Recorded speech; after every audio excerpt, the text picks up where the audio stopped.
hypertension in young population along with coronary artery disease and higher heart rate के बारे में बात करने के लिए हमारे साथ हैं डॉक्टर रचित भूषण, फिजिशियन, कुमार फार्मा, हीनू, रांची से।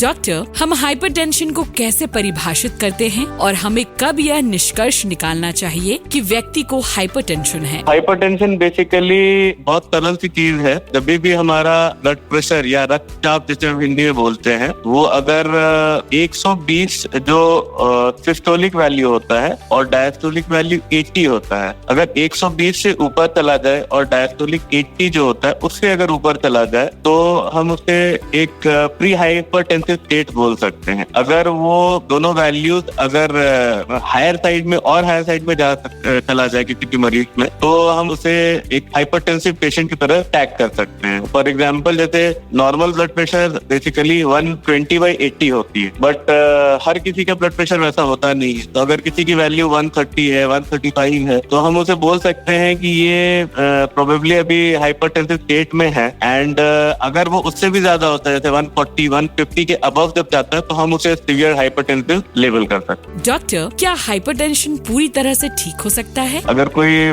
मरीज हाइपरटेंसिव है तो इनिशियल स्टेज में हम उसे माइल्ड डोज की मेडिसिन देते हैं और उन्हें कहते हैं कि आप अपने लाइफस्टाइल में चेंजेस लाइए, थोड़ा खाना पीना चेंज कीजिए, ऑयली फूड बंद कीजिए, नॉनवेज कंजम्पशन थोड़ा कम कर दीजिए या बंद कर दीजिए। ज्यादा से ज्यादा टाइम कोशिश करें कि आप योगा या walking, running, any kind of sports activities में इंडल्ज करें और मेडिटेशन करें। ये सारी चीजों से आपके ब्लड प्रेशर जो एलिवेटेड है या हाई रिस्क एरियाज में है वो धीरे धीरे कम होता है और विद टाइम वो आप ठीक भी कर सकते हैं। बट द प्रॉब्लम है कि आज के फास्ट फॉरवर्ड लाइफ में लोग ज्यादा एक्सरसाइजेज या फूड हैबिट से चेंज करना या तो पसंद नहीं करते हैं या कर भी नहीं पाते हैं, क्योंकि उनको टेस्ट चाहिए, उनको मसालेदार खाना चाहिए, उन्हें नॉनवेज ज्यादा कंजम्पशन चाहिए और इतना स्ट्रेस आजकल बढ़ गया है कि किसी को एक्सरसाइज के लिए टाइम नहीं है बेसिकली। तो ये एक प्रॉब्लम है जिसके कारण ये हाइपरटेंसिव पेशेंट्स बढ़ते जा रहे हैं और क्योर नहीं हो पाता, but it is easily curable if you want to and if you have the way. Doctor, क्या हाल में ही युवा रोगियों में उच्च रक्तचाप और दिल के दौरे की घटनाओं में वृद्धि हुई है? यदि हाँ, तो इसका कारण क्या हो सकता है?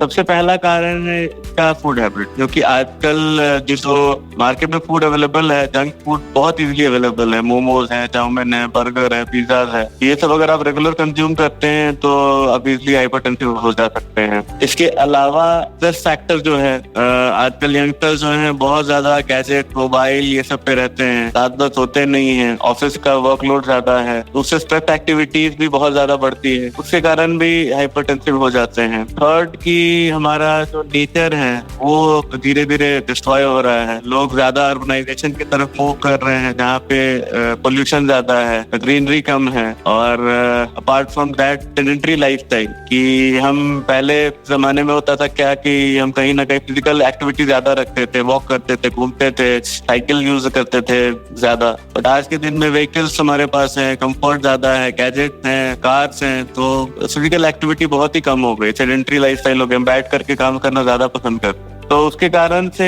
लोग धीरे धीरे कोलेस्ट्रॉल, डायबिटीज और हाइपरटेंशन की तरफ बढ़ते जा रहे हैं और ज्यादा ये अर्बन एरियाज में बहुत प्रेवलेंट होता जा रहा है। अब तो धीरे धीरे गाँव की तरफ भी लोग बढ़ रहे हैं, क्योंकि वहाँ भी ये कल्चर आ रही है। This is very dangerous because अगर हम इतने कम उम्र में अगर हम किसी बीमारी के शिकार हो जाएंगे तो आगे तो फिर हम अपने जगह के लिए, हमारे कंट्री के लिए ग्रोथ में किसी भी तरह कंट्रीब्यूट करना भी मुश्किल हो जाएगा। Public awareness initiative by Glenmark pharmaceuticals.